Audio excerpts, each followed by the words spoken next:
Tersangka kasus penganiayaan balita berusia 2 tahun dan 8 bulan, Meita Irianti, dikabarkan dalam kondisi kurang sehat. Pemilik daycare Wensen School itu dikabarkan akan diantarkan ke rumah sakit Polri. Meita Irianti ditangkap petugas Polres Depok pada Rabu 31 Juli 2024 lalu di kediamannya. Penyidik telah menaikkan status Meita dari terlapor menjadi tersangka setelah melakukan gelar perkara. Meita Irianti alias Tata dikenakan Undang-Undang Perlindungan Anak Nomor 35 Tahun 2014, Pasal 80 Ayat 1 dan Ayat 2 dengan ancaman maksimal 5 tahun. Usai ditetapkan sebagai tersangka, Meita pun langsung ditahan polisi dan menjalani pemeriksaan. Namun, pada Jumat kemarin beredar rumor tersangka dalam kondisi tidak baik dan akan diantarkan ke Rumah Sakit Polri Kramat Jati. Namun hal tersebut dibantah oleh Kapolres Metro Depok Kombespol Arya Perdana. Melalui pesan elektronik, Arya menyebut tersangka telah diperiksa petugas kesehatan dan dinyatakan dalam kondisi yang baik, sehingga tersangka kembali masuk ke ruang penahanan.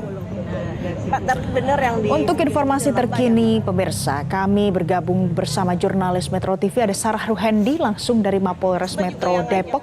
Sarah, selamat siang. Apa informasi terbaru yang Anda dapatkan terkait dengan kasus penganiayaan balita di daycare Wensen Depok ini? Ya, selamat siang Valen dan juga pemirsa. Benar sekali kalau untuk buntut kasus penganiayaan dari penganiayaan anak di daycare Wensen Depok ini, memang untuk tersangka kami mendapatkan informasi dibawa kembali ke RS Polri Kramat Jati karena adanya masalah kesehatan. Hal ini dikonfirmasi langsung oleh Kepala RS Polri Kramat Jati, Brigjen Pol Haryanto, yang dimana menyebut adanya masalah kesehatan yang diduga adanya mual lantaran diketahui tersangka ini tengah dalam kondisi hamil. Namun kita mencoba untuk mengkonfirmasi hal ini dengan Kapolres Metro Depok. Ini apakah artinya tersangka akan dibantarkan di RS Polri Kramat Jati? Namun hingga saat ini kami belum mendapatkan keterangan resmi terkait hal tersebut. Apakah nantinya tersangka akan dibantarkan ke RS Polres Kramat Jati atau seperti hari kemarin, Valen dan juga pemirsa, yang dimana tersangka sempat dilakukan pemeriksaan sejenak di RS Polri Kramat Jati, lalu apabila kondisinya dinyatakan membaik dibawa kembali di tahanan perempuan di Polsek Beji di kawasan Depok.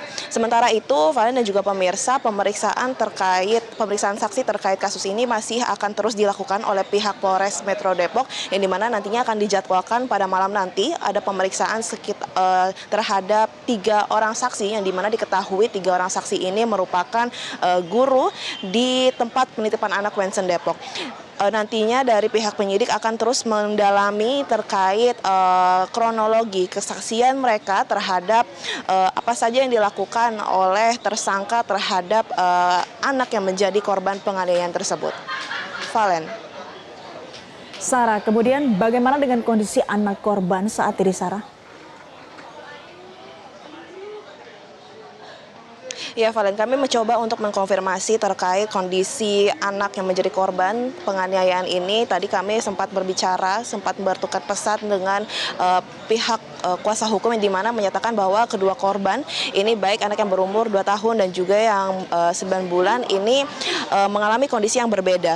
Untuk anak yang berusia 2 tahun ini, untuk kondisi fisiknya cenderung baik, Valen juga pemirsa, namun hingga saat ini untuk balita tersebut masih dalam pengawasan, pemeriksaan secara psikologis. Hal ini juga dikonfirmasi langsung oleh Kapolres Metro Depok, yang dimana mengungkapkan memang adanya kecenderungan dari anak yang takut ketika melihat tersangka. Selain itu, untuk anak atau balita yang berusia 9 bulan ini masih terus untuk didalami terkait kondisi kesehatannya, lantaran memang diduga adanya dislokasi di bagian kaki akibat penganiayaan yang dilakukan oleh tersangka.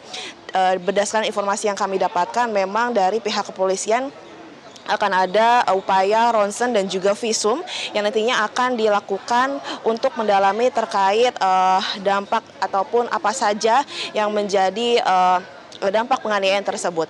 Di samping hal itu, Valen dan juga pemirsa, memang dari Kementerian Pemberdayaan Perempuan dan Anak ini akan terus mendampingi proses trauma healing dan juga proses dari penyembuhan dari para korban. Setidaknya dari pihak Kementerian Pemberdayaan Perempuan dan Anak ini akan melakukan pendampingan secara psikologis, baik itu dari anak juga dan maupun dari pihak keluarga agar tidak adanya indikasi trauma dan juga depresi. Di samping hal itu, Valen, nantinya dari pihak Kementerian PPPA ini akan melakukan observasi yang mendalam terkait kondisi psikologis dari anak-anak yang menjadi korban. Demikian Valen dan juga pemirsa, kembali ke Anda. Baik, terima kasih Sarah Ruhendi untuk informasi terkini Anda langsung dari Mapolres Metro Depok. Jelajahi cara baru mendapatkan informasi. Download Metro TV Extend sekarang.